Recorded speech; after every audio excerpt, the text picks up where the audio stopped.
Your name just came up. I'm taking a real risk by telling you this, because somewhere in your world right now, two people are in the middle of a conversation you have no idea is happening.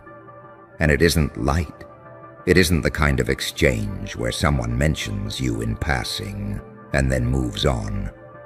This is the kind of conversation that begins somewhere else entirely and ends up being completely, entirely about you. Because the person in that room who truly knows you, they cannot hold it together the moment your name enters the space. They go still, just for a beat. Like your name asks something of them, like they have to gather themselves before they can do anything useful with it. And then they begin talking, and they do not stop. I want you to sit with that for a moment, because what I'm sensing right now is so precise, so particular, that I need you to actually feel it before I explain any of it. This person is in a room with someone else, and every single time your name leaves their mouth, something changes in their expression. Their voice carries a different weight, and the other person sitting across from them is watching all of it unfold, quietly recalibrating everything they thought they understood about you. Because the one who knows you isn't giving a summary. They aren't keeping it brief. They are painting the entire portrait, every layer, every texture, every detail, as though they have been holding all of it inside, waiting for someone to finally ask. And no one even had to ask. The words just poured out. Here is what is actually unfolding in that room right now. This person is speaking about what you went through. The difficult stretch. Yes, that one. Whatever shape it took in your particular life. The unraveling, the disorder, the sensation of the floor dropping out from under you. They know the full weight of it. They understand what it cost. And they are telling the other person something that genuinely matters. They are saying, this could have broken someone. This would have broken most people. But it did not break you. And that is the detail they keep returning to. That is the thing they cannot move past. You kept walking through all of it, every single piece of it. When there were 100 legitimate reasons to stop, when there was every justification in the world to sit down and say, I cannot carry this any further. You never said that. You just kept going. And to this person, that is not simply something they find impressive. It is the thing that permanently shifted their entire sense of what a human being is actually capable of enduring. You altered their reference point for strength. Before you existed in their life, they held one picture of what resilience looked like. After you, that picture is completely different, and here is the part that truly moves me. Before you came into their world, this person had quietly made certain internal decisions about what was available to them, about how much hope was reasonable to hold, about what they had permission to expect from people, from life, from connection. They had scaled their expectations down to a size that felt survivable. And then you arrived, not with any intention to transform them. I don't believe that for a second. You were simply being who you are. Your specific manner of moving through hardship, your particular quality of showing up even when everything in you might have wanted to disappear. And they watched that, and something sealed inside them cracked open. That heart that had learned to stay guarded. You made it inconvenient for it to stay that way. You make it difficult for people to cling to a small version of things when you are near. Something in the way you exist makes people want to believe in more than they believed in before they knew you. And this person is now fully aware of that truth about themselves. They are completely clear on what happened when you entered their life. They know that you are a before and an after for them. That is not dramatic language. That is not an exaggeration. You are the dividing line between two distinct chapters of their story. So they are sitting in that room, giving this other person the entire before and after, every detail. And the other person is sitting there thinking, I see it now. I understand. And what fills the room underneath all of it is this current of protectiveness that runs beneath everything being said. This person is not holding anything back. They are speaking about the unfair parts, the specific people or circumstances that were aimed at you in ways you did not deserve. The ones who saw you in an unsteady moment and treated that as an opening, who viewed your vulnerability as a resource, who had a particular investment in making you smaller, more manageable, less than you actually are. And when they reach that section of your story, something changes in them. They sharpen, quietly, visibly. Something inside them ignites. And there is a moment where the composed version of them is trying to hold it together, but not quite succeeding, because their protective feeling toward you is not simply the ordinary response of a decent person who dislikes injustice. It is more charged than that, more specific, more like, how could anyone look at who you are and think they had the right? How could anyone encounter the fullness of you and conclude you were something to be made smaller? That is the energy living in that room right now. Pure, uncomplicated, barely contained fury on your behalf. And then right after the fury, they pivot. The entire atmosphere of the room shifts the moment they do, because they arrive at who you are right now. This version, the one standing where you are standing today.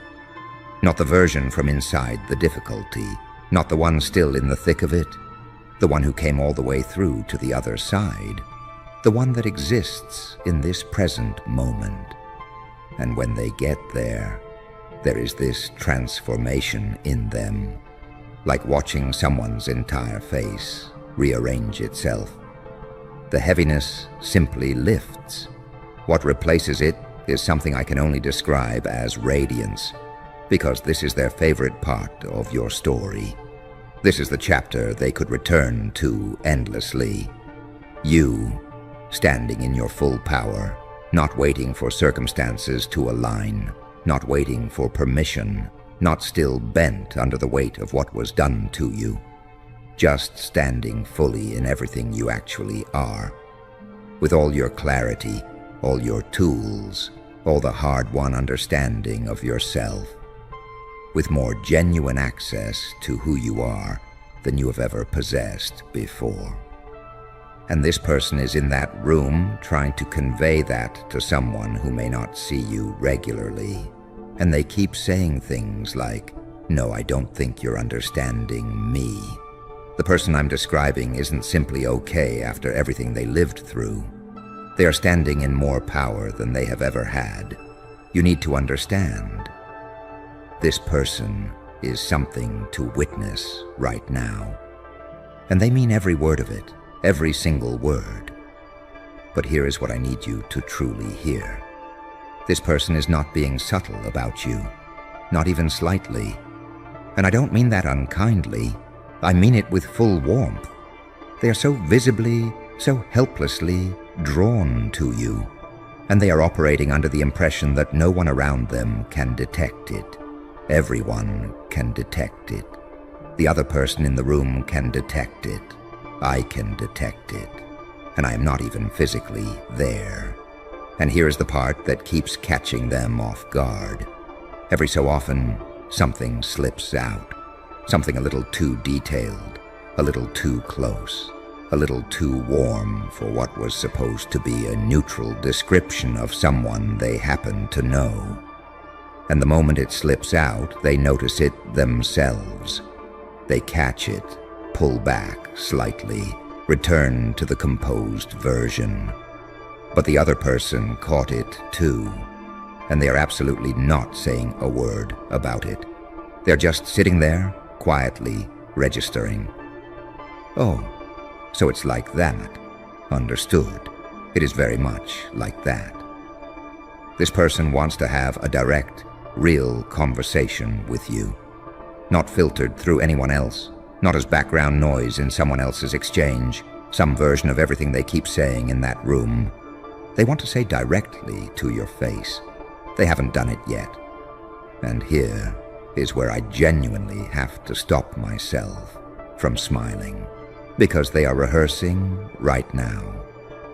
Possibly even while they're in the middle of this very conversation, running different versions of how to reach out, testing different opening lines, worrying about the exact phrasing, wondering how to come across as someone worth your time, someone intelligent, someone you would actually take seriously, someone you would recognize as significant.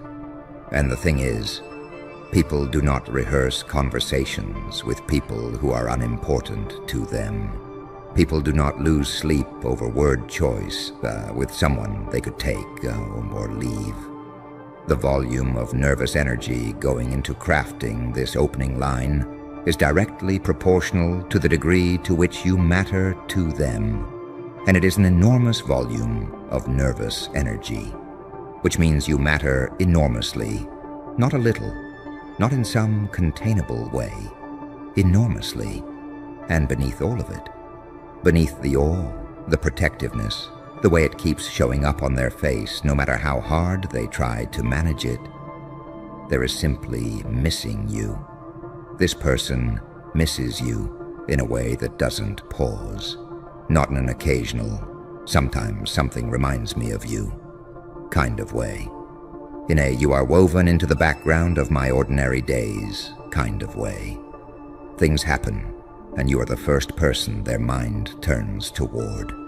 Not the second, the first. Before the thought is even fully formed, they have already moved in your direction. Sometimes they do not reach out.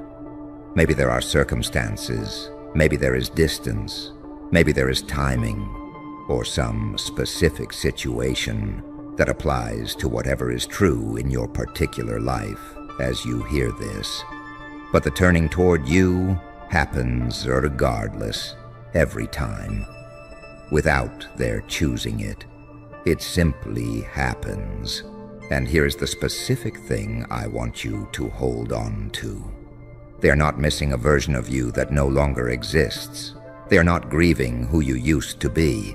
They are missing exactly who you are right now, this version, today, after everything, the one who came through it all and is standing on the other side. That is the one they keep returning to in their mind. That is the one they keep turning toward.